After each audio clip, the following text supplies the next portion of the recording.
Good evening, bonsoir. Before we begin this evening's presentation, please note the following which applies to those of you joining us online. There are some features that are enabled for you this evening. For most of you, these options will appear at the bottom of your screen, although that may differ based on how you're joining us this evening. Bonsoir à tous. Avant de commencer la présentation de ce soir, Good evening. Before starting today's presentation, please, for those online, some functions are activated for you this evening. For most of you, these options are going to figure on the bottom of your screen, but that can vary in function of the way that you look at this meeting. There are three features we would like to mention to you this evening. I'll begin by explaining them in English, and we'll then explain them in French. Je vais répéter ces détails en français dans un instant. I'll give you the details in French in a while. Parts of this evening's meeting will be in French, others in English. You have the option to listen to the meeting in both official languages as the information is being presented. But if you prefer to hear everything in English, thanks to our live interpreters, that is possible. Click on the interpretation button that appears on your screen and select English. While you're in that menu, you may also wish to select Mute Original Audio to ensure that the information is clear and easy to hear. Again, for most of you, this option will appear at the bottom of your screen, although again, that could differ based on how you're joining us. The second feature is closed captioning. Click on the closed caption button to add or remove closed captioning at any point during the meeting from your screen. And the third feature is submitting a question. At any time during the meeting, you're welcome to submit questions in writing. To do so, simply click on the Q&A button and type in your question. General questions will be posed to the board and to the guests during our Q&A period towards the end of the meeting. And finally, note that a recording of today's webcast will be posted on the plan's website in the coming days. Alors, nous aimerions partager avec So vous I'd like ce to soir share with you this evening three functions, main functions. The first is simultaneous interpretation. Some parts of the meeting this evening are going to be in French, others in English.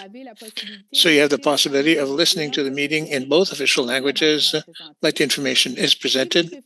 And if you prefer to hear everything in French, through interpreters and live, it's possible. Click on Interpretation icon that figures on the bottom of your screen and choose French. While you're in that menu, you can also choose to cut the original or mute original audio to make sure that the information is clear and easy to understand. For most of you, this option appears on the bottom of your screen, as mentioned, but this can be different.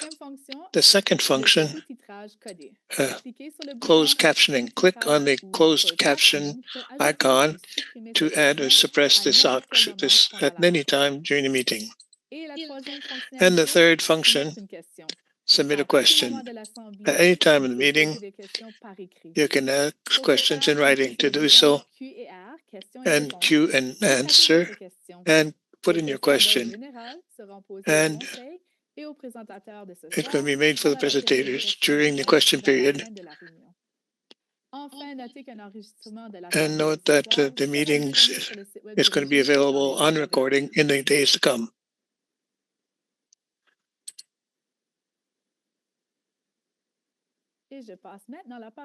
Larry. Now, Larry, you have the floor. Thank you, Liz. Bonsoir, good evening, and welcome to our third annual information meeting. My name is Larry Jameson, and I am the chairperson of the Board of Trustees of the New Brunswick Teachers Pension Plan. We are very pleased that you have been able to join us this evening.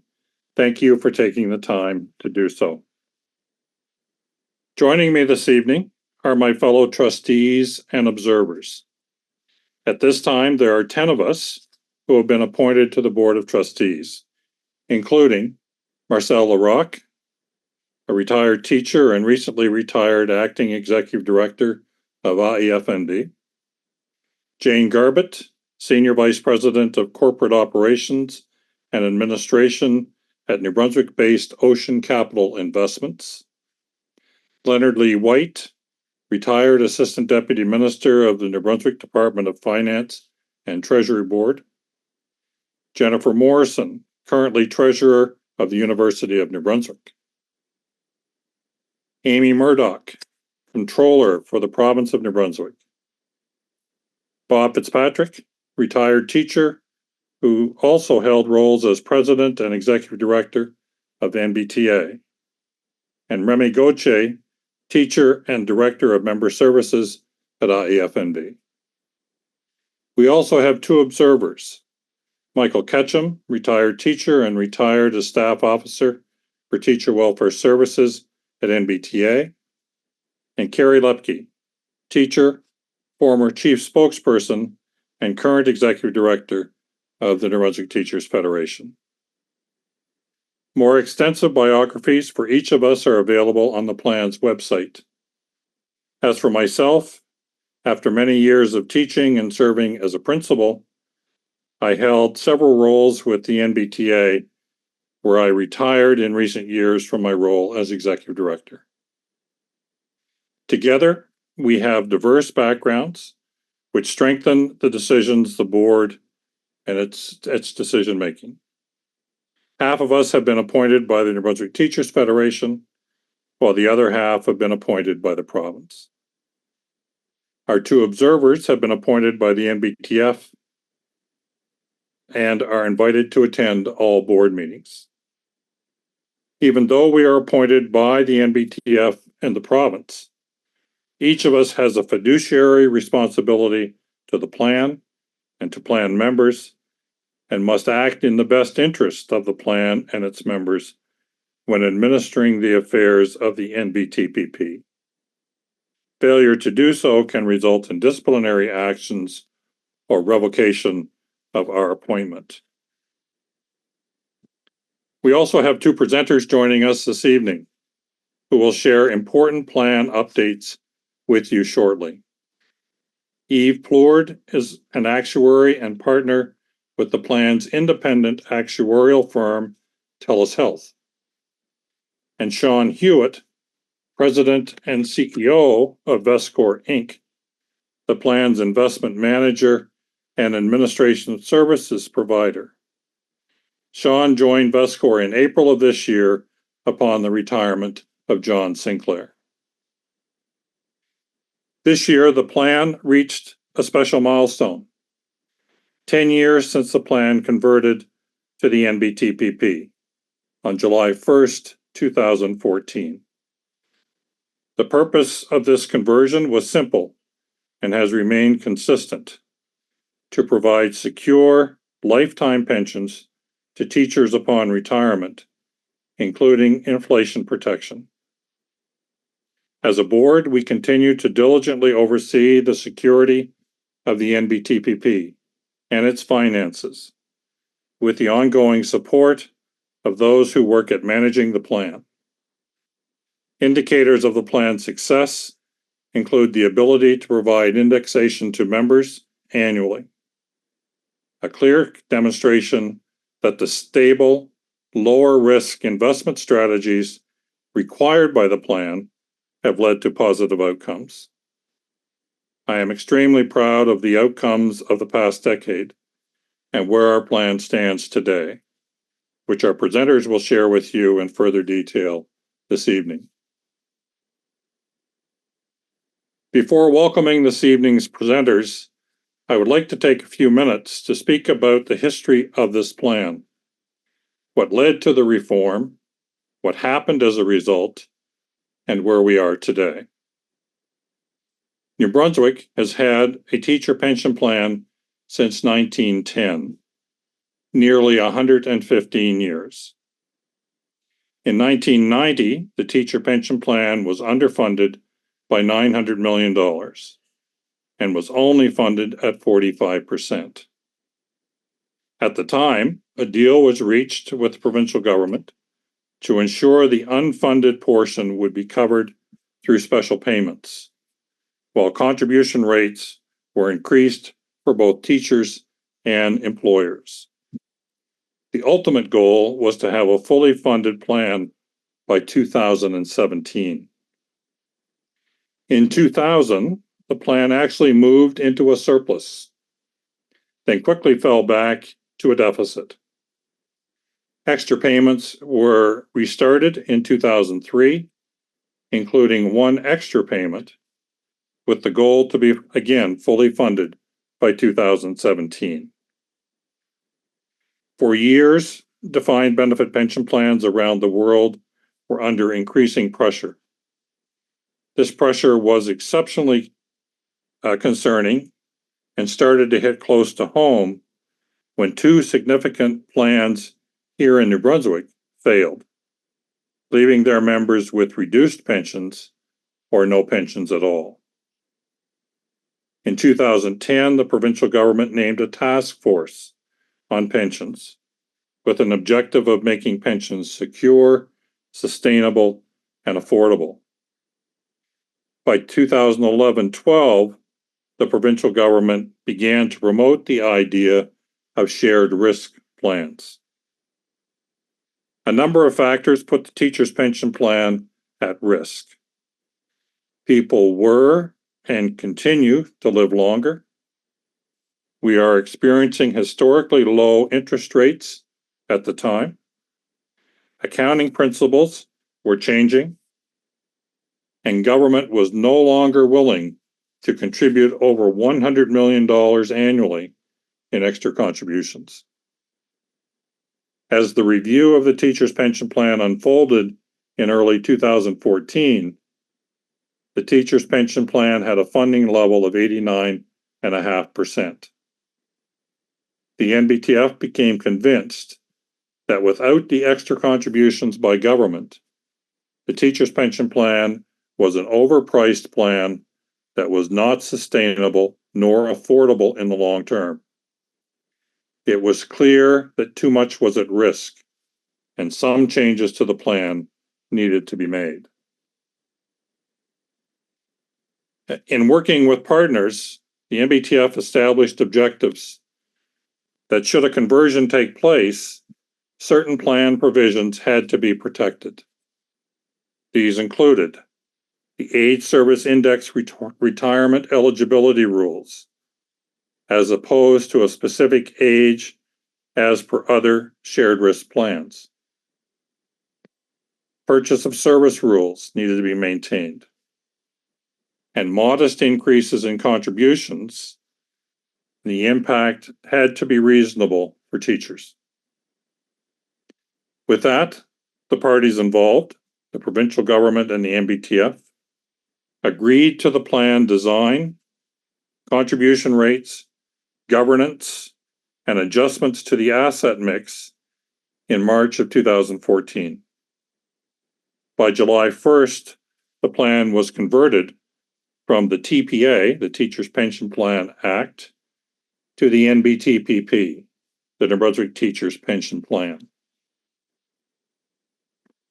Though the plan design did lead to some changes, such as different indexation rates for active versus retired members, adjustments to the retirement age formula for future service, increased contribution rates, and a new joint trustee governance structure, the overall results have been extremely positive.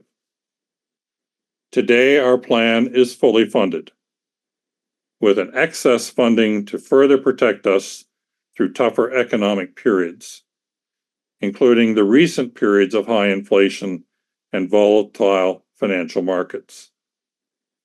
Our plan has provided indexing to members every single year without impacting this funded status.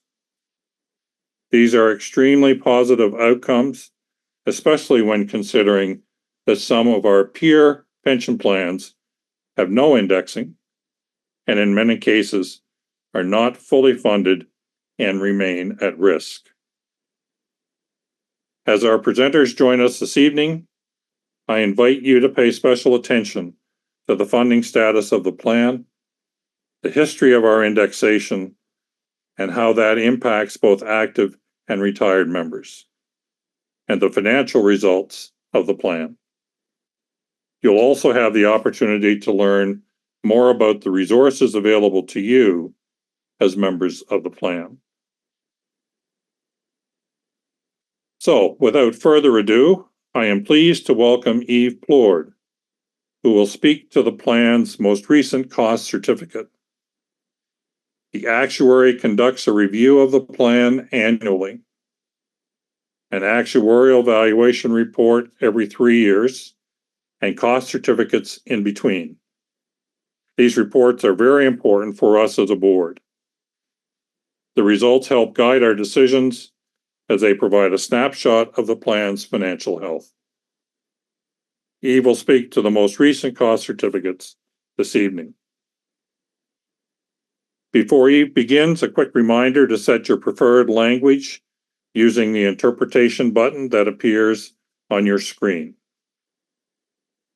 Click on Interpretation and click on the language you wish to hear the presentations in. I'll give you a moment to do so.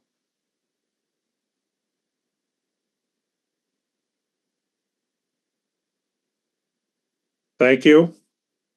Yves, you're on. Great. Thanks a lot, Larry. I'll start my presentation in English, and about halfway I will switch to French. So my name is Yves Plourde. I'm an actuary with TELUS Health. We were formerly known as LifeWorks and Morneau Shepell before that. The company name changed a few times over the last few years, but we're still the same team here in Fredericton, providing the same quality actuarial services to your Board of Trustees. I'm pleased to be here tonight to walk you through a summary of the financial position of your plan, the New Brunswick Teachers Pension Plan. I will start with a short summary of the membership in the plan, review the evolution of the assets and the plan liabilities over the years, discuss the resulting financial position, not only at December 31st, 2023, but throughout the recent past, and review how the plan's financial position was affected by the recent bout of inflation that we all have experienced, or should I say, suffered through. I'll then review the main triggers for action under the funding policy, whether the plan is in deficit or in surplus. And I will end my presentation with the risk management test results, and I'll also provide information on the indexing adjustment benefit, or COLA, that was awarded under the plan for January 1st, 2025. But first, let's start with the plan's membership.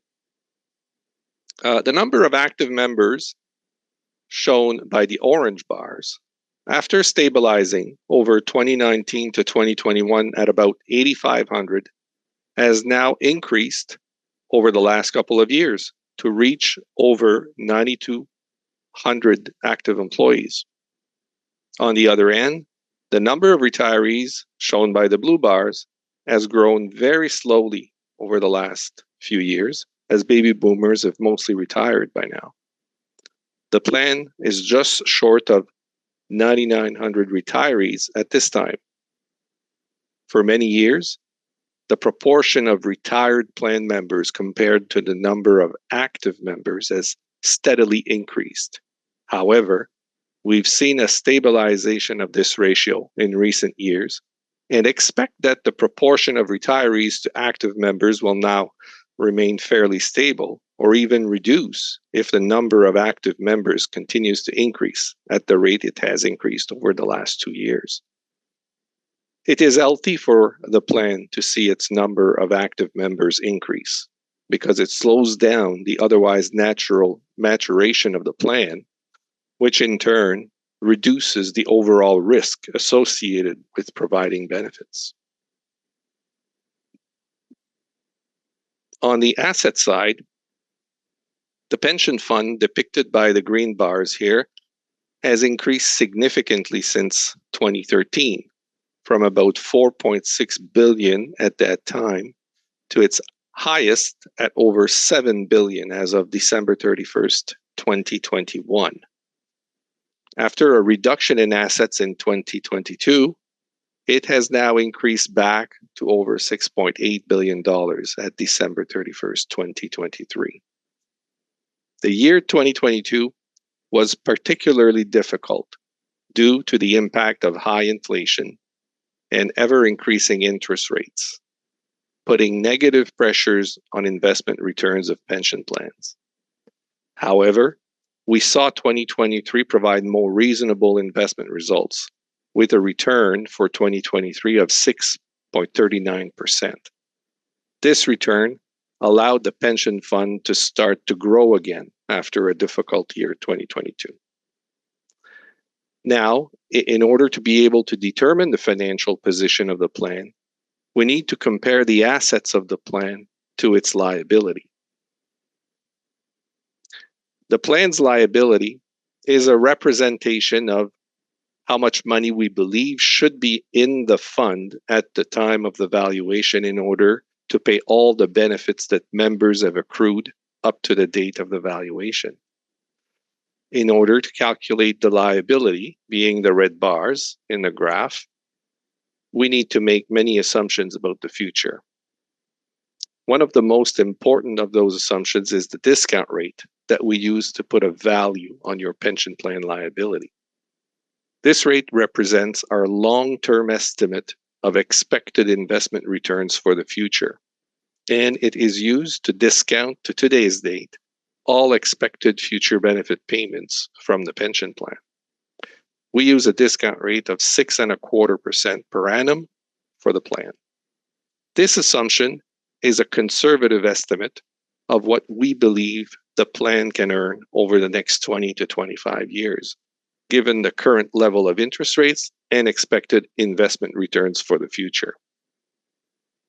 Because the assumption is conservative, we actually believe the fund can earn investment returns slightly higher than the discount rate over the long term. As you can see, the plan's liability went from about $4.6 billion in 2013 to over $5.9 billion at December 31st, 2023. If you pay attention to the size of the bars over time on this chart, you can notice that the assets in the plan increased faster than the plan liability over the 8-year period ending at December 2021, as both assets and liabilities were about equal in 2013, and at the end of 2021, the assets are significantly higher than the liabilities. This period allowed us to build a surplus in the plan, which was able to absorb the downturn of the year 2022, resulting in a financial position at December 31st, 2022 that was still very healthy. Although the pension fund lost some value in 2022, it was equally offset by a reduction in the liability. With the respectable investment return for 2023, the plan has continued its growth in both assets and liability and is now showing at December 31st, 2023, the highest surplus position since its reform in 2013 at about $904.8 million. Another way to show the results is to calculate the funded ratio for the plan, which is basically the assets of the plan divided by the liability. This division gives you the funded ratio for the plan.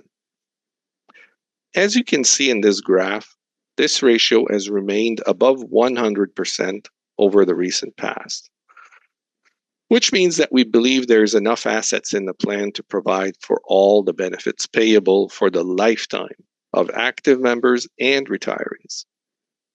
The funded ratio has in fact increased from a level of 100.2% at December 2013 to 106.5% at December 31st, 2020. This period includes the beginning of the pandemic, which started in March 2020. The financial markets at the time retreated in an unprecedented manner, hitting a low at about the end of March 2020, which did reduce the funded ratio for the plan to about 100.9% at that time. However, the financial markets rebounded almost as quickly as they had come down, and by December 31st, 2020, as shown on this graph, the funded ratio had increased back to 106.5%, or about the average funded ratio of the prior 6 years. Given the good investment performance of 2021, the funded ratio for the plan increased from 106.5 at December 2020 to 111.9% at December 31st, 2021. This brings me to the year 2022. And as you may remember, the year 2022 was also an unsettled period for the markets. We continued to endure the effects of a pandemic, which was still causing major disruptions in some parts of the world. We experienced serious disruptions to supply chains, oil and energy prices remained at very elevated levels, and to complicate matters, Russia invaded Ukraine in 2022. All of this caused significant uncertainty in the markets and, very importantly, caused inflation levels not seen in decades, accompanied by significant increases in interest rates enacted by various central banks in order to fight that inflation. Nevertheless, the plan ended the year 2022 with a funded ratio of 113.2%. Now for the current year, you can see that at December 31st, 2023, the funded ratio has continued to move slightly higher, hitting an all-time high of 115.3%. Over 2023, an investment return of 6.39%, slightly higher than our discount rate of 6.25%, has continued to push the funded ratio higher. The plan continues to be in a very healthy financial position by all measures. While remaining in a very good financial position, the plan has provided unprecedented amounts of indexing adjustment benefit, or COLA, to active members and retired members. In fact, over the last 2 years, the plan has provided total COLA of 9.5% to active members and 7.12% to retired members. This represents more COLA in the last 2 years than the sum of all COLA provided in the prior 5 years. It's interesting to note from the graph that while inflation has spiked over the last few years, the good work of the prior 8 years has allowed the plan to continue to improve its funded position while providing elevated COLAs. Notwithstanding a few sudden dips in the markets over the years, as time is going by, your pension benefits are becoming more secure as the funded ratio accumulated an ever-increasing buffer above 100%. Furthermore, it now appears that the battle against inflation is starting to bear fruit. Every month, Statistics Canada publishes its inflation statistics, and for every month in 2024, so far, the annual inflation rate has been below 3%, which we had not seen since the beginning of 2021. In fact, its last published figures for the month of August 2024 pegged inflation at 2%, basically reaching the Bank of Canada target rate for the first time in over 3.5 years. I certainly hope that this return to normalcy from an inflation perspective will continue, because high inflation is hurting us all. I'll now switch to French. Prenons maintenant nos jumelles. Let's take our binoculars and look to the future. Let's suppose that we have binoculars that can see the future. In the actual world, it's a stochastic analysis. And we do one every 3 years for the trustee. And this analysis, we can expect that the trajectory for the coefficient of the funded ratio is going to continue for the future, as was the case during the period from 2013 to 2023. Once again, there are going to be obstacles on the road, as we can expect, but you can rest assured that with a funded ratio of approximately 115% as a starting point from today, your plan will continue to maintain an important margin above the 100% and is ready to face the various uncertainties and volatilities in the market that could have occurred, as it did with the threat of inflation over the past 2 or 3 years. Now let's talk about the 3 zones, the colored zones of this graphic. The trustees must make sure that the actuarial assessment be completed every 3 years and that a cost certificate be completed for the years between the actuarial assessments. Every year, the trustees must determine if any action is necessary following the results of the actuarial results and the cost certificate. The funding policy of the plan states many actions that the trustees can take according to the funded ratio of the plan. You can separate the number in 3 categories that depend on the level of the funded ratio of the plan. As you can note, the graphic presents 3 sections of different colors. If it's found in a section in red, the trustees will have to adopt amendments to the plan that are going to bring back the ratio in the green sector. When the funded ratio of the plan is in the green section, no specific action is needed by the trustees since the plan is behaving as forecast. And finally, when the funded ratio of the plan is found in the gray-blue section, some favorable actions to the participants can be adopted by the trustees, given the good financial situation of the plan. As this graphic shows, since 2013, the plan has always found itself in the green section of the graphic, which shows that the plan is maintaining as forecast even during periods of great volatility that we've known.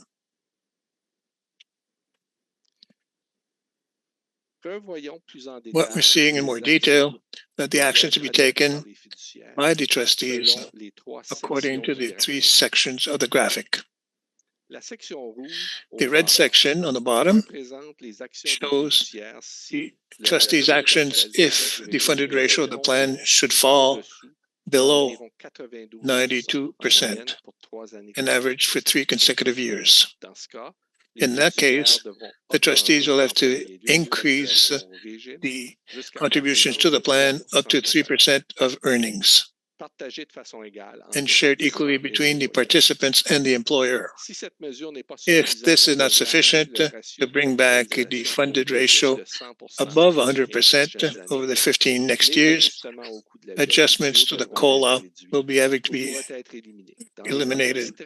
And in extreme cases of strong when the benefits is only at last adjustment for benefits reduction. Economic recession similar to the Great Recession of the 1930s, the only scenario over the last 100 years that could have caused a reduction of benefits paid by the plan. In fact, we estimate the probability of having to reduce the benefit of the next years to 0.1%, well below the 1%. Let's now go to the middle one in green, which represents a funded ratio between 92 and 115%. That is the situation in which we find ourselves now, and a situation that has happened since 2013. In this situation, if there were direct reductions of benefits in the past, these reductions could have been restored. But since there were no reduction of benefits after the installation of the new conditions of the plan on July 1st, 2014, no restoration was needed. And as well, when we find ourselves in the green section, adjustments to the COLA can be granted automatically.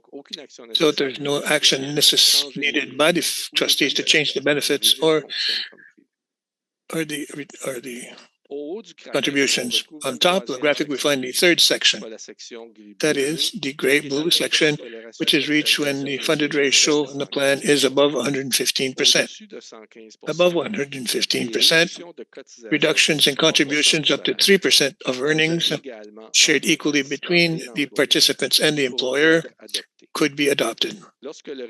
When the plan goes up 120%, the trustees can make changes to the benefits of the plan according to established rules and regulations in the plan, and for additional risk management measures will also have to be adopted. The funded ratio of the plan on December 31st, 2023 is now increased to a level going above 115% to 115.3%, as shows a preceding slide showed. However, to apply the funding application, the major date to measure the financial situation of the plan is August 31st. August 31st is the date of the year date of the plan, and that's where the financial situation must be established to determine if the trustees must act according to the funding formula.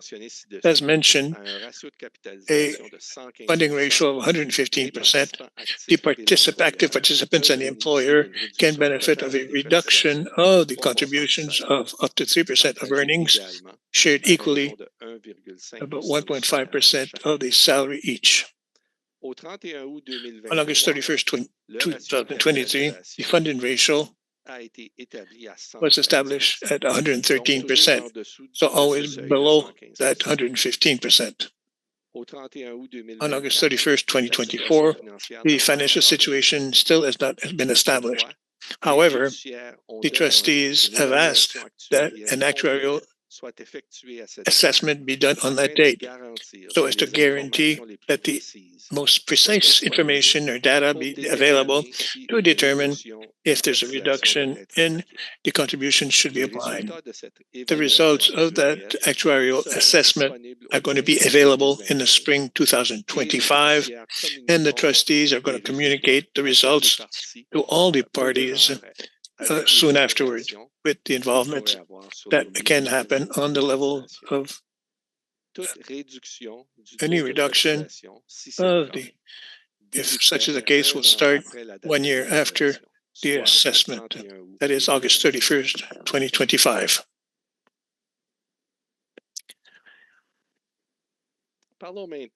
Now let's talk briefly about management risk. This is the probability that the base benefits will not be reduced over the next 20 years.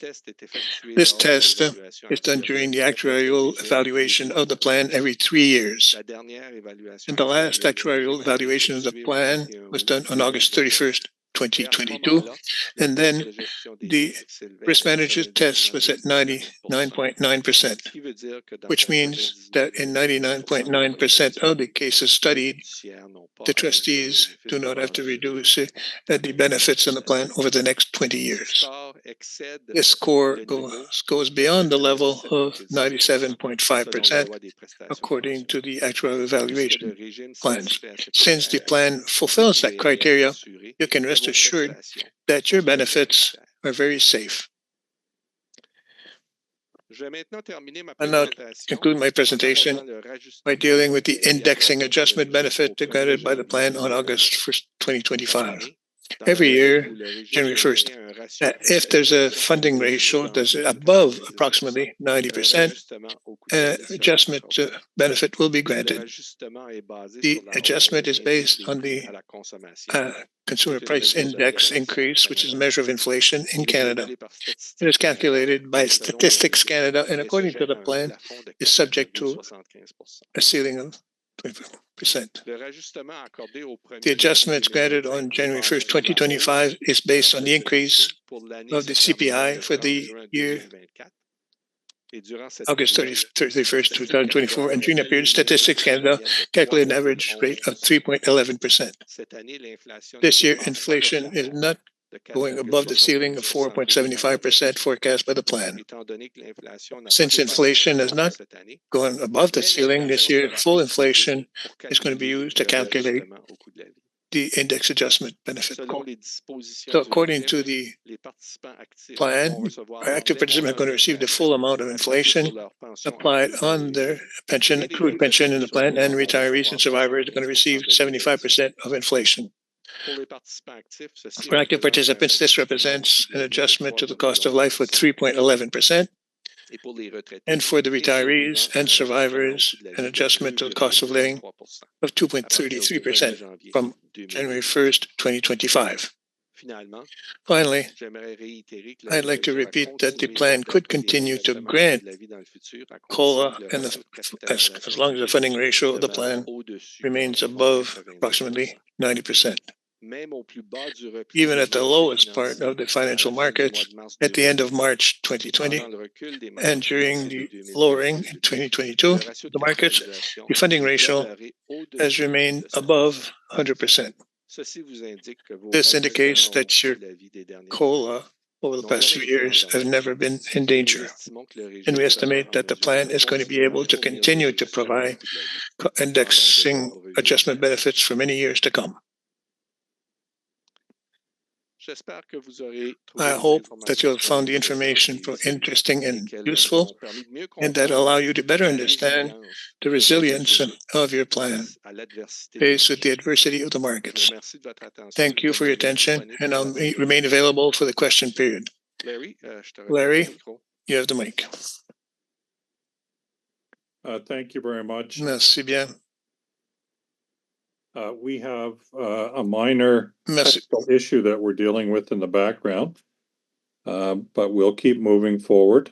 I don't think it's affecting your ability to hear or participate in this meeting. Next, we'll have a presentation from Vescor, the plan's chosen investment manager and administrative services provider. Providing us an update in these key areas is Vescor's new president and chief executive officer, Sean Hewitt. Welcome, Sean. Merci beaucoup. Thank you, Larry, and good evening, everyone. Thank you all for joining us today and making me feel welcome as a newcomer to this beautiful province. I now have about 6 months under my belt here as the president and CEO of Vescor and about 7 months as a resident of New Brunswick. And while I'm relatively new to Vescor, I have known of it for quite some time through the pension and investment industry. Vescor is known to be an industry leader and a strong advocate for best practices in corporate governance and risk management. In my previous role, when I was confronted with an interesting work problem, I would often look to the Vescor team for industry thought leadership. Vescor continues to be supported by a very strong leadership team within our pension administration, investment, and corporate services teams. It's an honor for me to present to you all today as a representative of your pension administrator and investment manager. I see the slides are back up. We can move to the next slide. Maybe just a little bit about who we are, who Vescor is. We are 150 plus professionals, all located right here in Fredericton, New Brunswick. We are an integrated investment management, pension, and benefits administration organization. And importantly, we are the largest investment manager in Atlantic Canada. We are also the largest pension administrator in Atlantic Canada as well.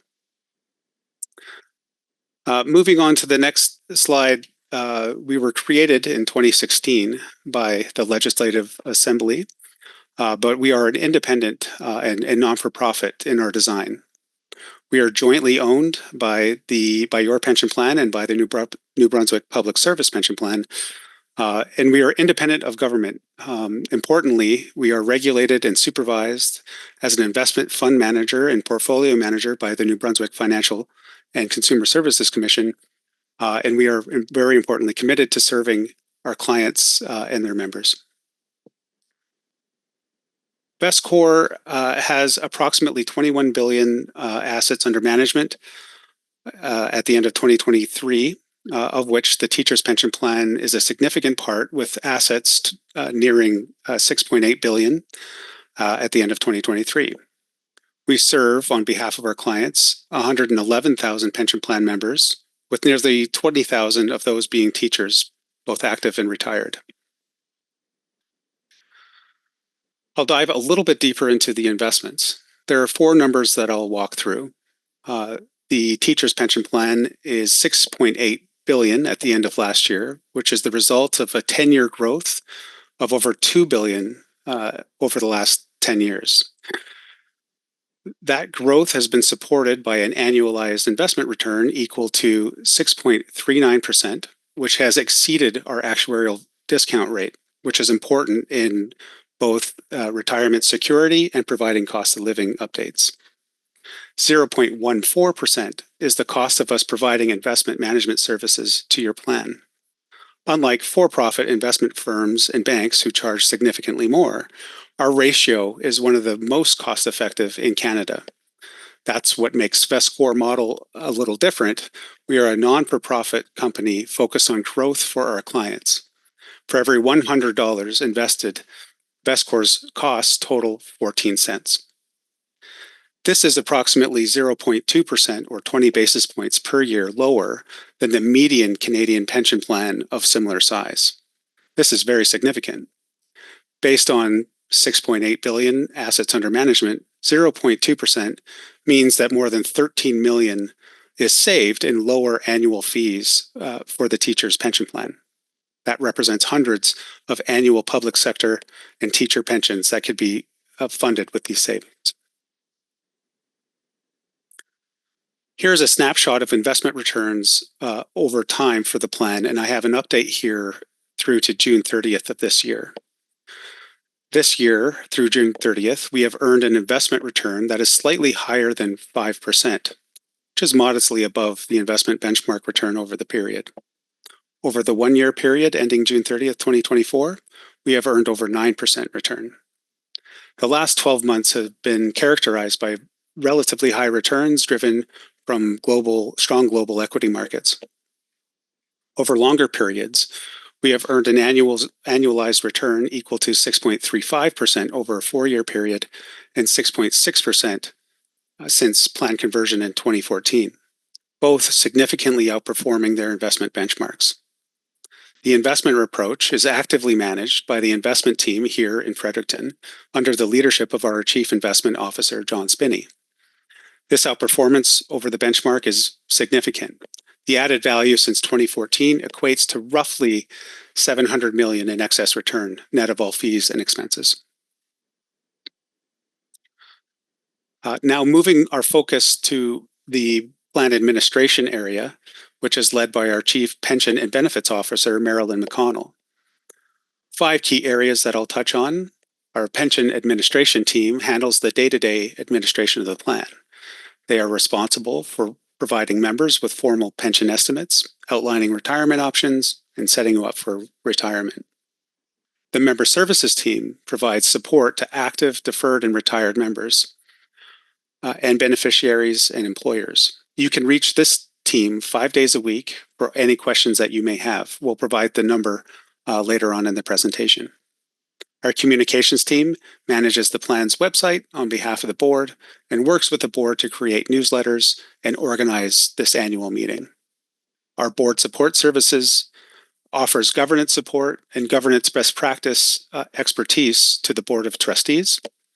And our corporate services team supports the plan with accounting and auditing functions, among others. Diving a little bit deeper into some of the figures in our plan administration area, during the past 10 years, over 3,000 members have retired and started drawing their lifetime pension benefit, which has been indexed based on the plan's funding policy. In 2023, there were over 3,600 member contacts from this plan alone, which includes emails, phone calls, and in-person meetings, all serviced here in Fredericton. Those 3,600 member contacts translated into 2,200 teacher applications in 2023, including official pension estimates, retirements, purchase of service, and others.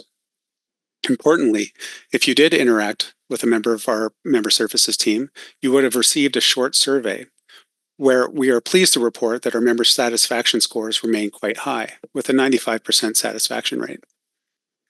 Lastly, our cost per member remains quite low at $108 per member. This compares favorably when benchmarking our costs against a national peer group. If you would like more information on your pension plan, including planning for retirement options, additional information about our investment approach, please feel free to visit our website, which is listed there, either nbtpp.ca or vescor.org.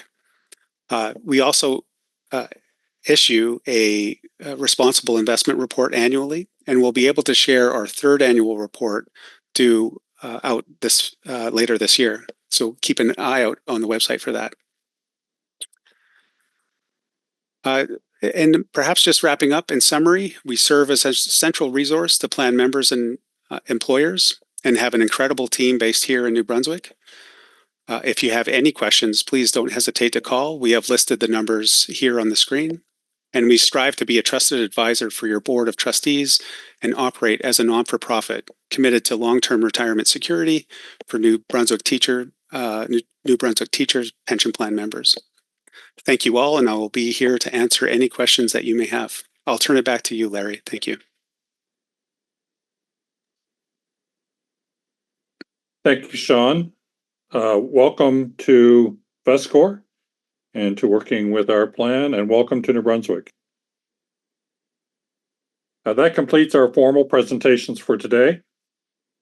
If there are three things that I hope you can take away from this evening, they would be: the plan is well funded and in a healthy financial position. You should be proud and reassured at the results presented this evening. The plan continues to be sustainable, secure, and affordable for you, its members, and continues to be managed with this in mind by your Board of Trustees and the plan's service providers. And finally, if you have any questions, do not hesitate to contact Vescor for answers. Their member services team is a resource that is available to you 5 days a week by phone, email, or visit on site. Visit your plan's website for more information as well, and don't forget the important support of the Teachers Welfare Team at NBTA and the EFNB. Resources are available to you whether you are actively teaching or retired. We will now move on to our question and answer period, which will be moderated by Elizabeth McCleave, Director of Communications with Vescor. Thank you, Larry. Hello, bonsoir tout le monde.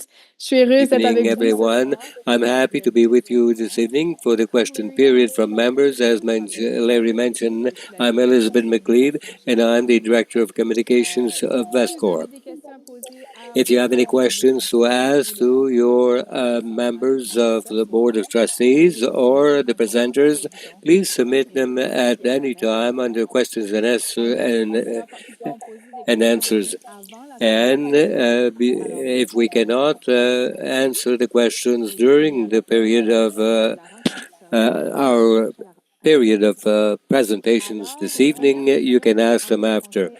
Our first question was sent ahead of time to the council. If the cost of living, on a eu plusieurs réponses de questions.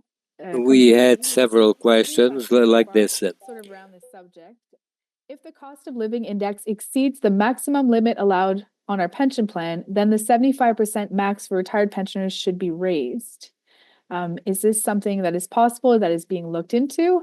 Another similar question: when will the full cost of living be instituted for our pension? Larry, I'll pass this question on to you. Thanks, Liz. Two things I would say. One, I saw in one of the questions that other pension plans provide higher rates of cost of living. I would just remind everybody that pension plans are not all the same. In fact, the teacher's pension plan provides the opportunity for an earlier retirement and an earlier unreduced pension than any other plan in this province through our age service index system. And we believed at conversion that was extremely important.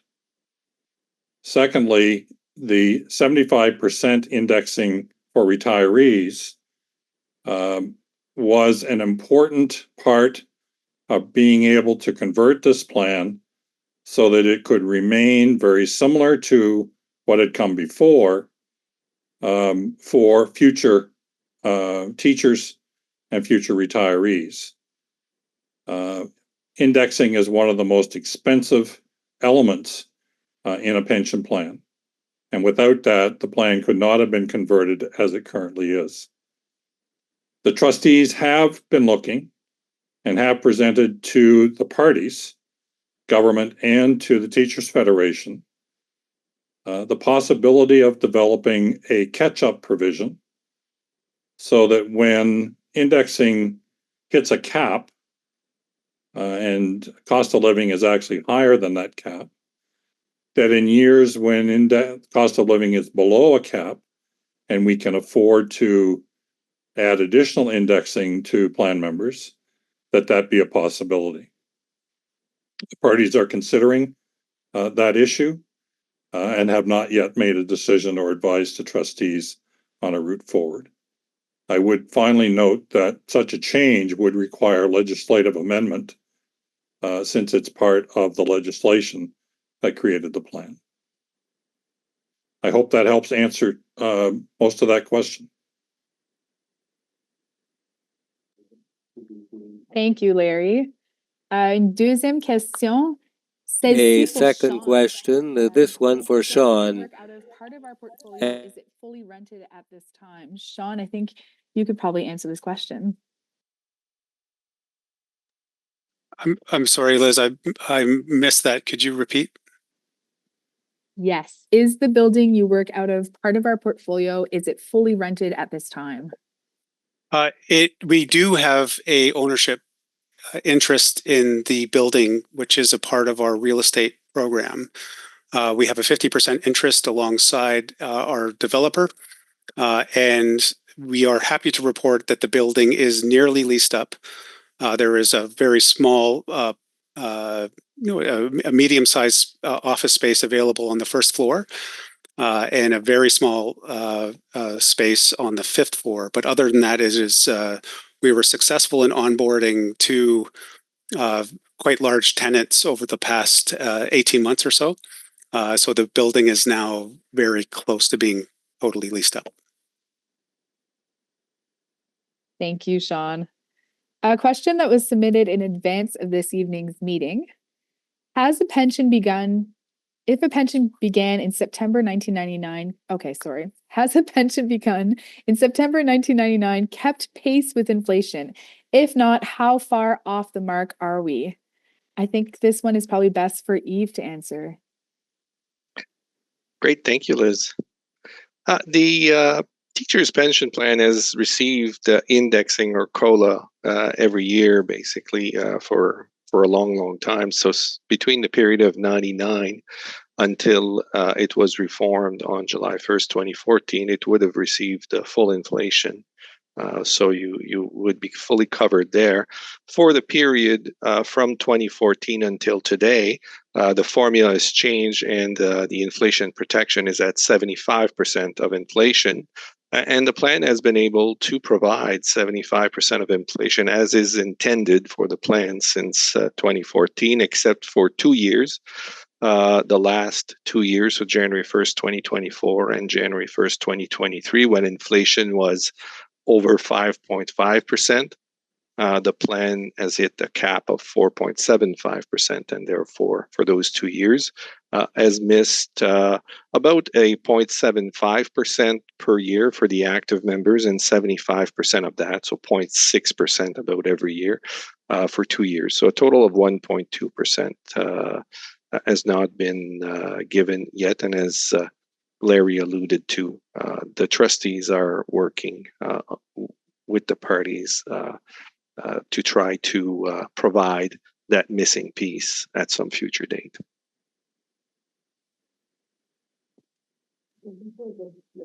Merci, Yves. Thank you, Yves. A question that was submitted this evening directly, a question that I'll ask to Sean, is the plan of a green investment policy? Thank you, Liz. We very much do. We have two key documents. One is the long-standing responsible investment guidelines, which is posted on our website, that ensures that we are considering sustainability objectives within each of the investment teams and the programs that they run. In addition, Vescor also publishes our annual responsible investment report. Our third annual responsible investment report is due later this year. Importantly, it includes analysis that's consistent with the recommendations from the Task Force on Climate-Related Financial Disclosures. That report would include carbon emissions for the entire portfolio, and importantly, it shows the year-over-year changes in carbon emissions. So be on the lookout for the third annual responsible investment report. If you were to look on our website, you will see last year's, which covers the period prior to 2023. Thank you, Sean. Another question that was submitted to us in advance of this evening's meeting, this one I'll pose to you, Larry. I've heard that some people have had their pension adjusted and they're not what they were expecting after they retired. How does this happen and how can it be avoided? Thank you, Liz. When the plan was converted, there was a section included that's become known as Section 5.6 that essentially said no one could benefit from the changes to the plan to a greater extent than had those changes not occurred. Over time, with salary increases not keeping pace with inflation, that became a factor that caused pensions to be somewhat lower than they might otherwise have been. The question also, I think, might be referring to estimates that were done by the associations over time that tended to be a bit higher than might what have been provided with the application of Section 5.6. The associations have stopped using that spreadsheet because of the complication in providing accurate estimates. And last spring, the trustees presented to the parties a proposal to remove Section 5.6 from consideration in the calculation of pensions. I was happy to inform members back in early June that the parties had agreed to remove Section 5.6 from consideration, and pensions since June have now been calculated on the basis of the plan as it currently exists. So we should be able to avoid the issue of an estimate that's higher than what one receives on a preliminary retirement statement at retirement.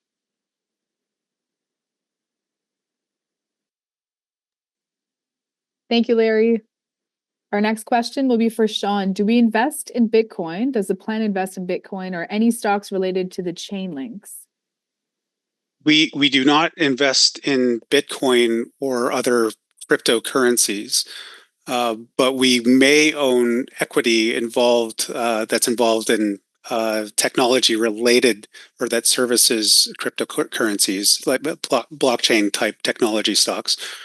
And importantly, within our infrastructure portfolio, we do have holdings of data centers, which is a very important growth industry as more and more data gets loaded onto the cloud. So that would be a strong part of an investment within an infrastructure portfolio. But to answer the question directly, no, we don't invest in Bitcoin or other cryptocurrencies. Thank you, Sean. A question for Larry. What is the impact on our plan of the extension of the 80-day rule until 2026? Quel est l'impact sur notre régime de pension du prolongement de la règle des 80 The impact of the jours? prolongation of the 2 days. I'm sorry, I didn't get all of that. Yeah, I think I have it, Liz. The questioner is asking about the impact of the removal of the 80-day limits on retirees in doing supply work. I'm not an actuary, but I believe the actuary would suggest the numbers are so small it would not have a material impact on the plan. The reason the parties have agreed to suspend that provision directly relates to the shortage of teachers that exists in the province. And we would all like to have young active teachers available to fill those positions, which simply isn't the case at the moment. But I think, and I don't want to speak for E, but I think what he would say is the numbers are so small that it really doesn't have a material impact on the plan. You're correct, Larry. I really don't have much to add at this time, but you're correct. Thank you to both of you. The next question I will ask, actually, this one is for Sean. It's one that was sent in advance of the meeting.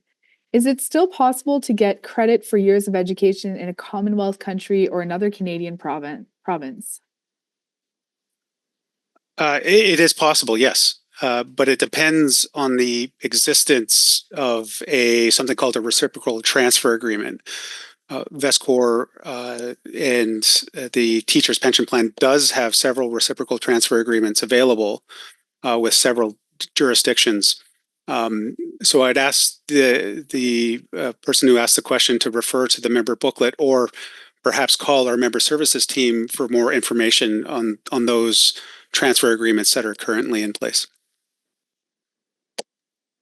Thank you, Sean. And just a reminder to access our member services team, visit your plan's website, and you'll be able to find the contact information there. Another question submitted in advance, this one for Larry. What is the magic number to get the full pension, age plus years of service, with the current pension? How is the deduction calculated when this magic number is not reached? Quel est le numéro magique pour avoir la pleine pension? That is the magical number to have full pension with the present pension to calculate when you don't attain that magic number. What is that? We used to talk about a full pension when this pension plan had a cap on service.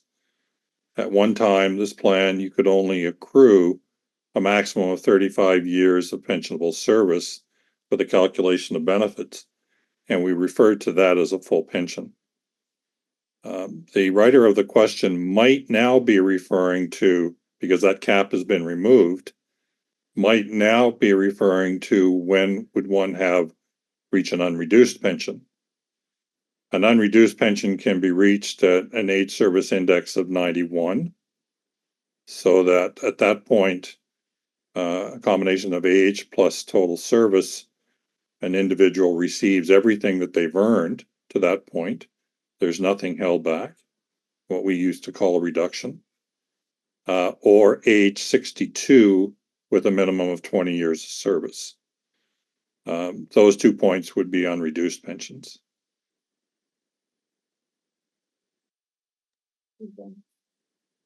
Thank you, Larry.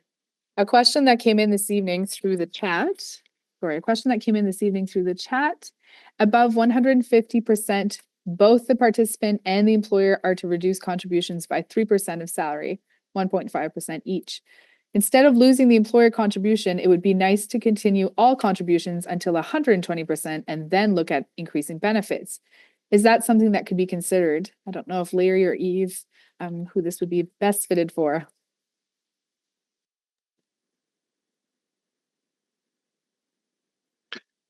I can certainly try to answer that one.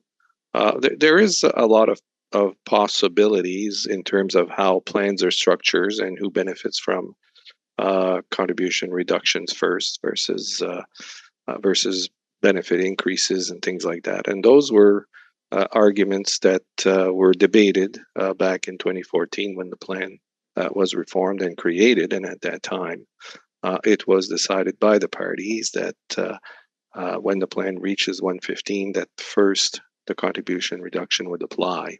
And then at 120, that's at the point where benefits could be increased. And at that point in time, the trustees would make a recommendation to the parties as to what benefits they would like to see increase at that time, based on what the concerns are at that point in time. So the funding policy, as it currently sits, has a reduction of contribution at 115 for both, and then a potential increase in benefits when things reach above 120%.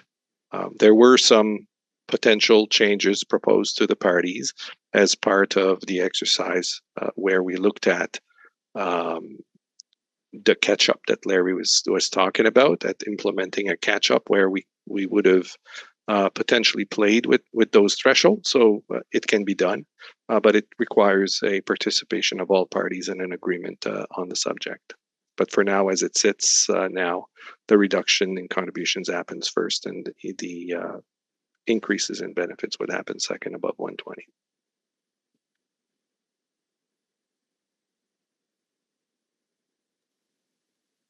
Thank Liz, you, Eve. Oh, Liz, yes. I would just add, when the agreement was struck in 2014, the parties were very specific about the steps that trustees must take if the plan fell into that red zone that Eve showed you during his presentation, where funding the funding level needed to be brought back up, or if it rose above 115 and there were excess funds.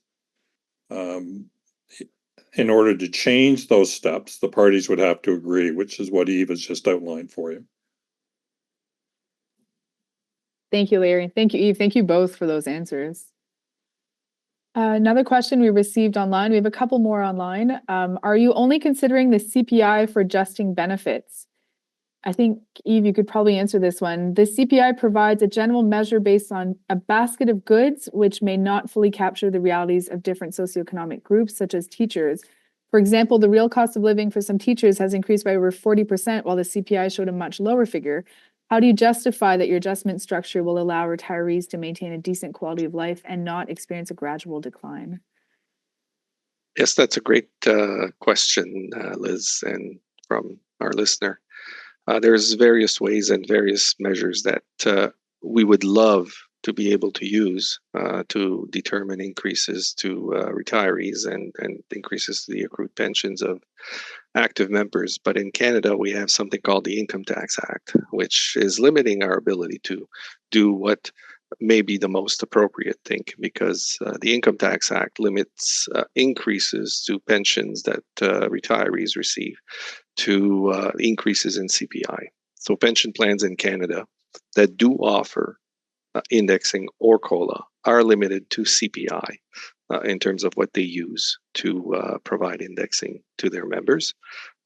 So lots of pension plans are not providing indexing or COLA at all, and those that do don't have a choice and have to limit it to CPI. So there could be you may like or not like CPI as a measure, but we're stuck in this in Canada in this requirement from the Income Tax Act that limit us to one measure, and that's CPI. Thank you, Eve. Last question for this evening. Dernière question pour ce soir.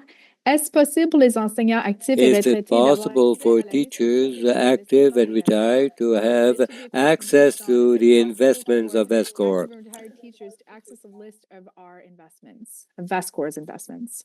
Certainly, I would point the group to our annual report, which is listed, which is publicly available and listed on our website. It has a significant amount of detail into the investment and investment types that VESCOR has as an enterprise. If that particular member had a specific question as well, we'd be we'd be happy to point that member into a spot on the website or others where there could be some additional information that they're looking for. So happily would have that conversation. Thank you very much, Sean. Thank you to Yves and Larry as well for all your answers this evening. Nous allons maintenant conclure notre période des questions. I think we've answered all the questions that we've received. Merci beaucoup. Si nous n'avons pas pu répondre à votre question ou que vous avez d'autres questions. If we weren't able to answer your questions or have further questions, don't hesitate to send us emails or through the website. Don't hesitate to contact, and we'll answer your questions in a few days. Larry. Thanks, Liz. This concludes our meeting for this evening. A reminder that a recording will be available on the plan's website in the coming days. If you have any additional questions, please do not hesitate to submit them to us. On behalf of my colleagues on the Board of Trustees, thank you for joining us this evening for our third annual information meeting. Have a wonderful evening.